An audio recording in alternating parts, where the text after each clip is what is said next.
कैसे हो भाई लोग। फाइनली वो दिन आ गया जब बारबी का पिंक वर्ल्ड ओपनहाइमर के डार्क वर्ल्ड से टकरा गया।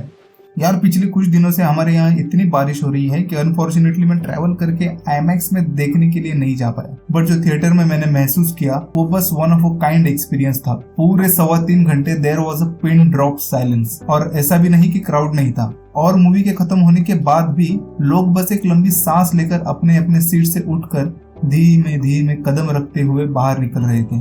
आई गेस ये भी एक सक्सेस ही है मूवी का। डायरेक्टर को जो फील कराना था ऑडियंस को, वो करने में वो कामयाब रहे। कहते हैं कि हर कलाकार और हर कलाकृति बस तालियों की भूखी नहीं होती, उन्हें चाहिए होती है रिस्पेक्ट, और उस घुटन सी खामोशी में वो रिस्पेक्ट थी। Whenever we see a biopic, हमेशा वो एक पाथ फॉलो करती है।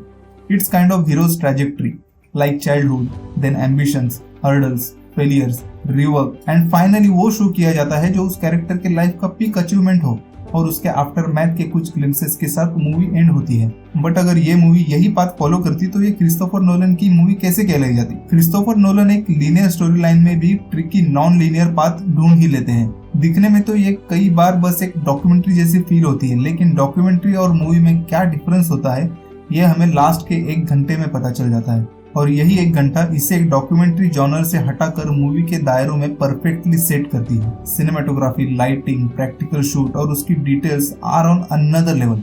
आई just don't understand why he is proving again and again with his work that he is a genius film maker. We know Christopher Nolan is a genius film maker. पता नहीं क्या चल रहा होगा उनके दिमाग में जब वो स्क्रिप्ट फाइनल करते होंगे, शूट करते टाइम और एडिटिंग टेबल पर भी।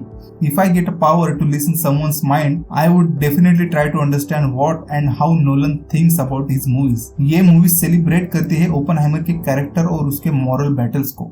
इवन तो ये एक न्यूक्लियर वेपन के अराउंड बनी हुई स्टोरी लाइन है, लेकिन फिर भी पूरे मूवी में सिर्फ एक ही बॉम्ब डिटोनेशन का सीन है, और वो सीन जब आएगा तब आपको हिला के रख देगा। जब न्यूक्लियर बॉम्ब ब्लो होता है, there was a total silence.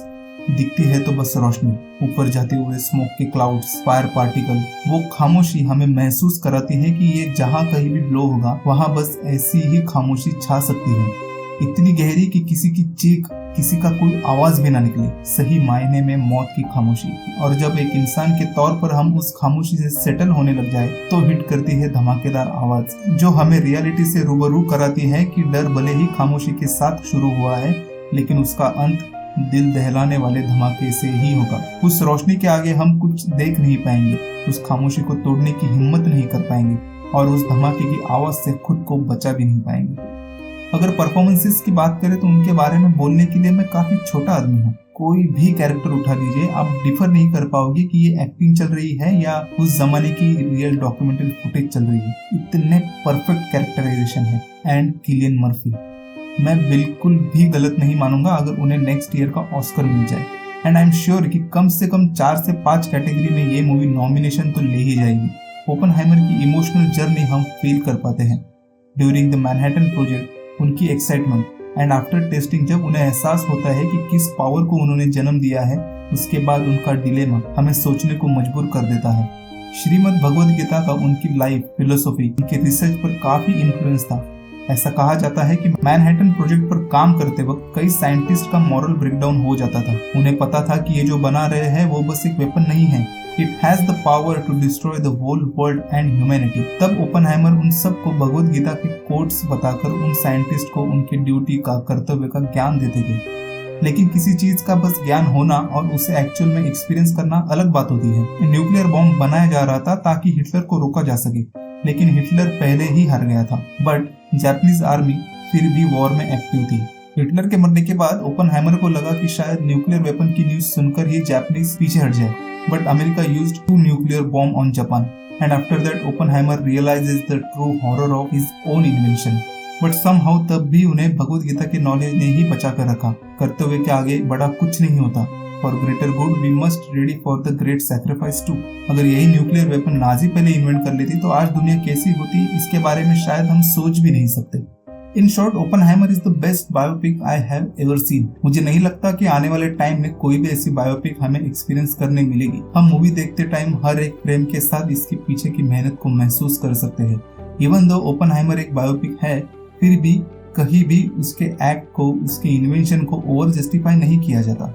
Nuclear weapon का यूज करके हमने कैसे वर्ल्ड वॉर 2 को रोका, उससे दुनिया कैसे बच गई, ऐसी कोई उपकार वाली फीलिंग नहीं देती मूवी। उल्टा उसके बाद ओपनहाइमर का गिल्ट, ट्रॉमा, रिग्रेट ही फील करते हैं। लेकिन कई बार फॉर द टाइम बीइंग हमें कुछ ऐसे डिसीजन लेने पड़ते हैं जो पूरे सही नहीं होते, बट किसी के पूरे गलत इरादों से थोड़े ऊपर होते हैं। In every department this movie sets a milestone. इतना सब अच्छा होने के बाद भी ये मूवी शायद हर किसी के बस की बात नहीं है, क्योंकि बॉलीवुड ने हमें बायोपिक के नाम पर जो भी परोसा है उसे देखने की हमें आदत हो गई है, और ऐसे में ओपनहाइमर जैसी ट्रू सिनेमैटिक मूवी के साथ हम जल्दी एडजस्ट नहीं हो पाते। अनटिल एंड अनलेस कि आप मूवी लवर हो या फिर नोलन के ट्रीटमेंट के बारे में आप जानते हो। मैंने आज देखा कि काफी क्राउड ऐसा था जो बस हाइप के चलते आ गया था। ऐसे लोग आधे घंटे से ज्यादा मूवी झेल नहीं पाते। मेरे बाजू के 2 सीट पर लड़के लिटरली सो गए थे। So if you are planning to watch this movie then be prepare yourself for a long, intense and sadistic movie.